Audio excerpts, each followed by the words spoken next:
अच्छा जी, बिस्मिल्लाह रहमान रहीम। आज हमने बात करनी है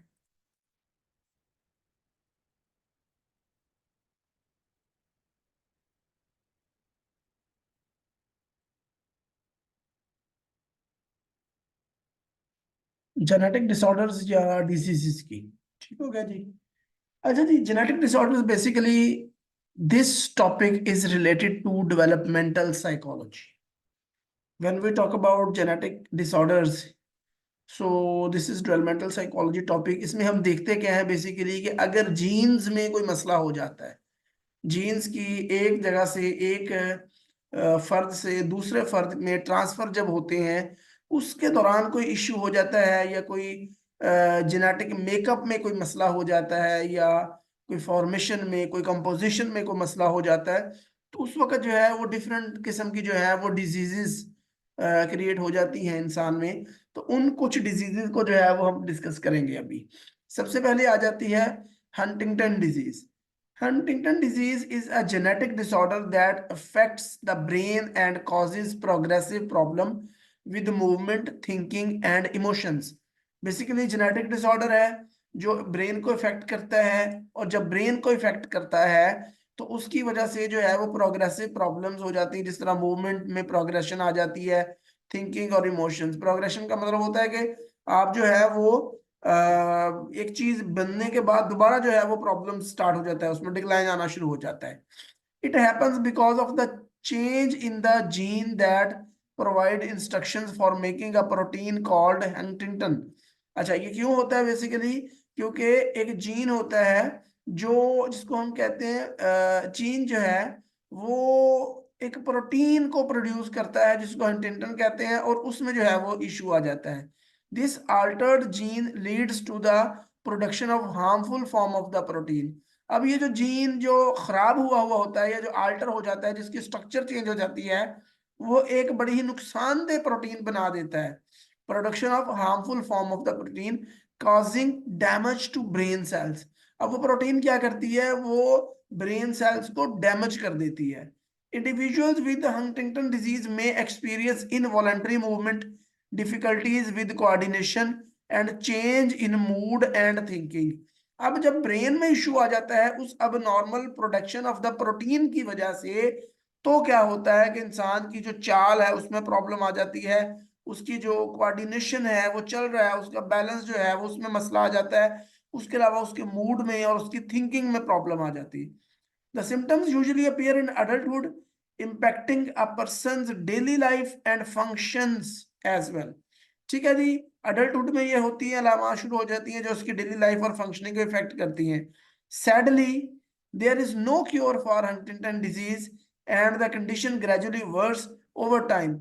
जैसे जैसे वो कहता है कि वक्त गुजरता जाता है, मसला बढ़ता जाता है और इसकी अभी तक जो है वो कोई ट्रीटमेंट नहीं है।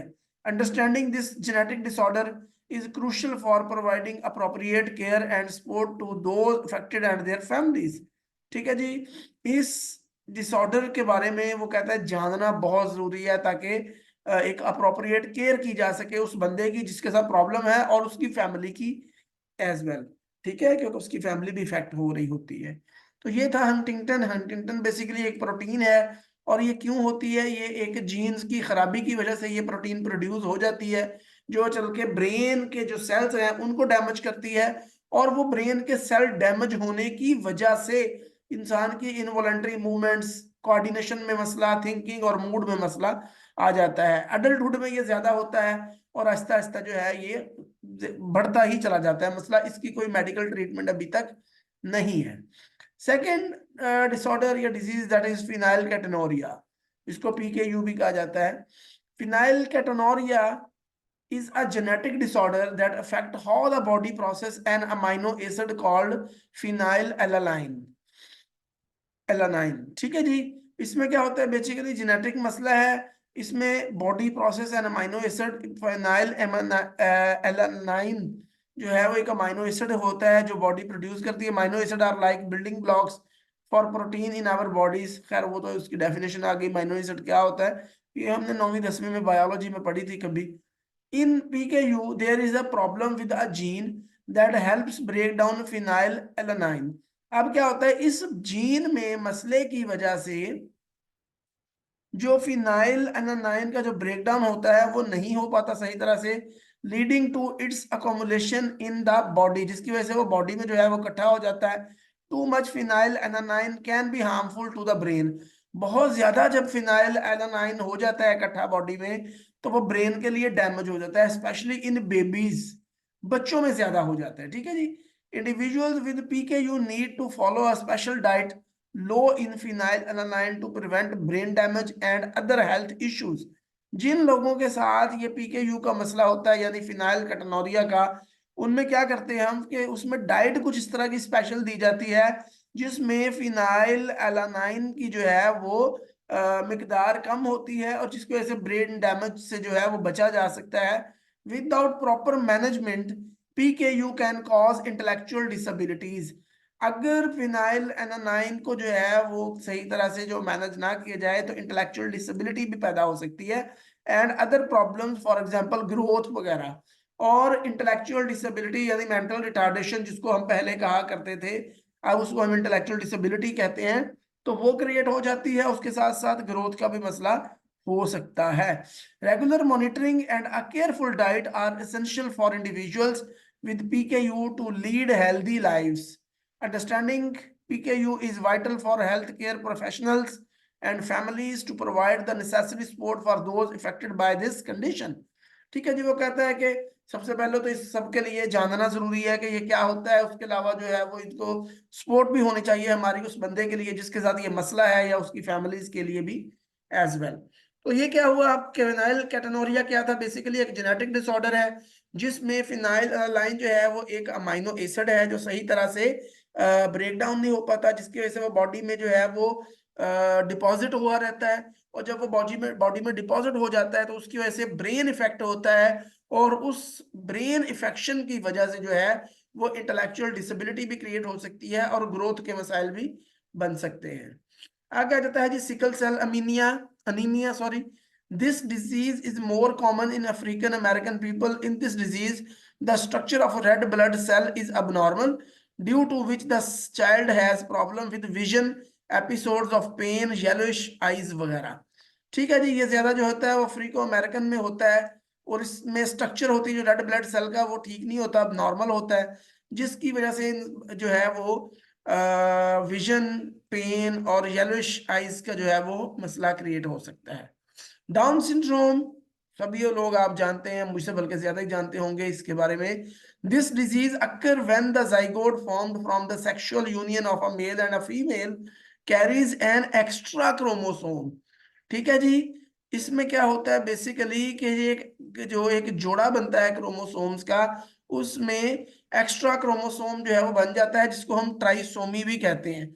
This is a major cause of mental retardation. ये मेंटल रिटार्डेशन की बहुत बड़ी कॉज है। the chances of developing this disease are more when the age of the mother is more than 35 और less than 18 years.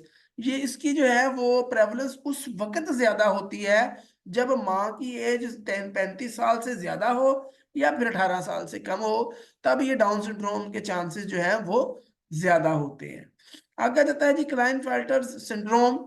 Klinefelter's syndrome is a genetic condition that affects male and is caused by having an extra chromosome, making the typical XY chromosome pattern XXY। इसमें क्या होता है basically x chromosome जो है वो mail की जो composition होती है उसमें ज्यादा हो जाता है। This extra genetic material can impact physical and cognitive development। जहां पर एक्स वाई होना था, अब मेल की कंपोजिशन तो बेसिकली एक्स वाई होती है ना, तो वो एक एक्स्ट्रा एक्स क्रोमोसोम आ गया उसके अंदर, तो एक्स एक्स वाई हो गया। अब ये जो एक्स्ट्रा क्रोमोसोम आ गया है, ये क्या करता है, impact physical and cognitive development. ये फर्द की फिजिकल और कॉग्निटिव डेवलपमेंट पे इफेक्ट करता है। Possible effect of Klinefelter syndrome include stunted growth of the testicles.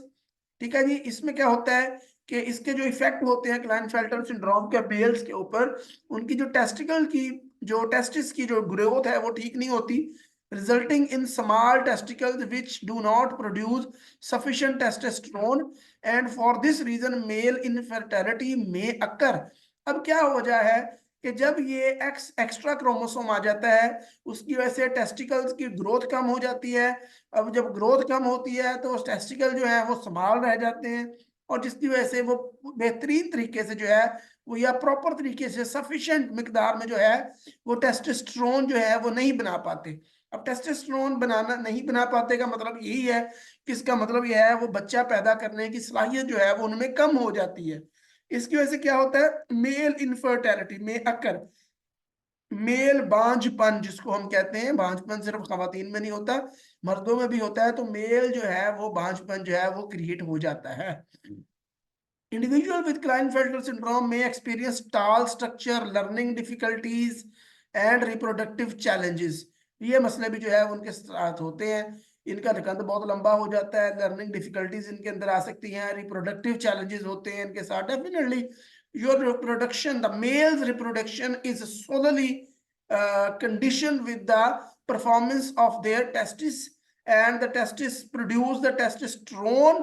तो जब यहाँ पे ही मसला आ गया तो डेफिनेटली उनकी रिप्रोडक्टिव चैलेंजेस जो है वो तो ऑब्वियस होंगे उनके आगे। While there is no cure, sportive intervention such as hormone therapy can help address some of the associated symptoms। कोई जो है वो इसकी क्योर नहीं है, बहरहाल वो कहता है कि हार्मोन थेरेपी जो है वो कुछ ना कुछ हद तक जो है वो सिम्टम्स को एड्रेस करती है, उनको कवर करने की कोशिश करती है। Understanding Klinefelter syndrome is important for healthcare professionals and families of the provide appropriate care and support this।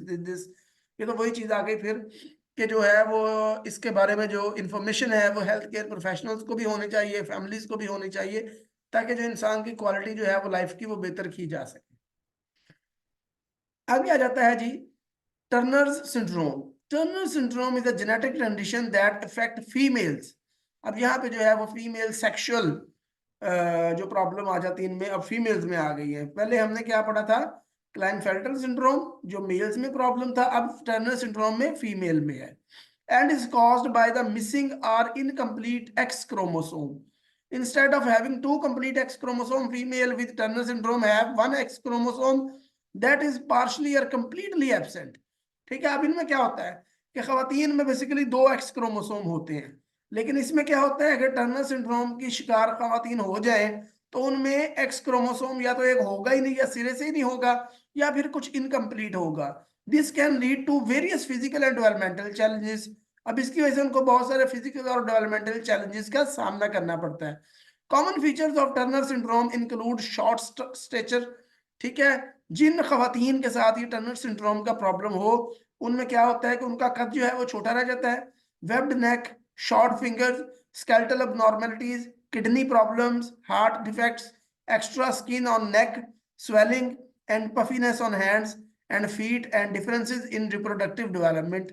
अब ये सारे जो है ये इश्यूज मैंने जो अभी गिन दिया, मैं इसको दोबारा नहीं गिनूंगा। तो ये सारे के सारे जो मसले हैं ये खवातीन के साथ हो जाते हैं। While there is no cure for Turner syndrome, ठीक है, तो इसकी जो है वो ऐसे कोई क्योर भी नहीं है। आगे जाता है टी सेक्स डिजीज। टी सेक्स डिजीज जो है, टी सेक्स disease is a genetic disorder that effect the nervous system. Tay सेक्स डिजीज जो है ये नर्वस सिस्टम को इफेक्ट करती है, जेनेटिक डिसऑर्डर है। It happens due to a missing or malfunctioning enzyme called hexosaminidase A which lead to the accumulation of the harmful substance in the brain। ठीक हो गया जी। इसमें क्या है, अब ये जो एंजाइम है बेसिकली इसका जो काम है, मेल फंक्शनिंग हो जाती है इसकी, या ये मिसिंग जो होता है इसकी वजह से ब्रेन के अंदर जो है वो सब्सटेंस क्रिएट हो जाता है। This buildup causes damage to nerve cells, जो कि नर्व सेल्स को डैमेज करता है, and affects persons ability to move, see, hear and even think. और उसकी वजह से क्या होता है कि इंसान की मूव करने की सलाहियत, देखने की, सुनने की और सोचने की सलाहियत भी है। वही बात आ गई ना, इसको मैंने मुझे देख के याद आ गया, जिस तरह अल्लाह ताला फरमाता है सुम्मुन बुकमुन उम्युन फहुम ला यरजिऊन। ठीक है, तो वही सी, हेयर, even think. Tay-Sachs disease is typically noticed in infancy and progresses rapidly। ठीक हो गया जी, इन्फेंसी में ये होती है और फिर जल्दी से यह रैपिडली प्रोग्रेस करती है, लीडिंग टू सीवियर डिसेबिलिटीज। और फिर सीवियर डिसेबिलिटी की तरफ चली जाती है। Unfortunately there is no cure for the condition, इसकी भी कोई कंडीशन क्योर नहीं है। आगे आ जाता है muscular dystrophy. Muscular dystrophy is a genetic disorder that affects the muscles, causing them to weaken and degenerate over time. Muscles के साथ मसला हो जाता है, degenerate हो जाते हैं, weak हो जाते हैं with the passage of time, वक्त गुजरने के साथ साथ. It happens due to the problem in the gene responsible for making proteins crucial for muscular structure and function. अब ये क्यों होता है बेसिकली कि ये वो जीन्स में मसला आ जाता है जो कि उस प्रोटीन को बनाने के जिम्मेदार होते हैं जो इंसान की मसल्स की स्ट्रक्चर और फंक्शन के लिए जरूरी होती है। हर चीज, हर जो इंसान का फंक्शन है उसके लिए कोई ना कोई तो अगर उसको फ्यूल मिल रहा होगा ना, तो ये जो प्रोटीन है ये बेसिकली मसल्स के स्ट्रक्चर और फंक्शन का जो है वो फ्यूल है। और अब फ्यूल कहाँ से आ रहा है? इस जीन्स के जरिए। अब अगर ये जीन्स ही मसला कर रहा है तो फिर फ्यूल कहाँ से आएगा ना, यानी प्रोटीन नहीं बनेगी तो फिर मसला हो जाएगा। This weakening of the muscles can lead to the difficulties in movement, coordination and balance. ठीक है, इन मसल्स की फिर वीकनेस की वजह से इंसान के अंदर मूवमेंट, कोऑर्डिनेशन और बैलेंस जो है वो डिस्टर्ब हो जाता है। Muscular dystrophy is a progressive condition meaning it tend to get worse over time. आहिस्ता आहिस्ता फिर ये सीवियर होता जाता है मसला। While there are various types of muscular dystrophy with different symptoms and severity, common features include muscle weaknesses and in some cases difficulties with breathing and the heart. ठीक है, उसके साथ साथ जो है वो कहता है मसल वीकनेस तो है ही है, इसकी जो एक कॉमन अलामत है, लेकिन उसके साथ साथ सांस लेने में भी मसला और दिल का मसला भी जो है वो दिल के मसाइल भी जो है वो क्रिएट हो सकते हैं। While there is currently no cure, इसकी जो है वो फिर वही बात आ गई कि क्योर नहीं है। आगे आ जाता है जी sickle cell anaemia. Sickle cell anemia is a genetic condition where the red blood cells which carry oxygen in our body have an unusual shape like a sickle or a crescent.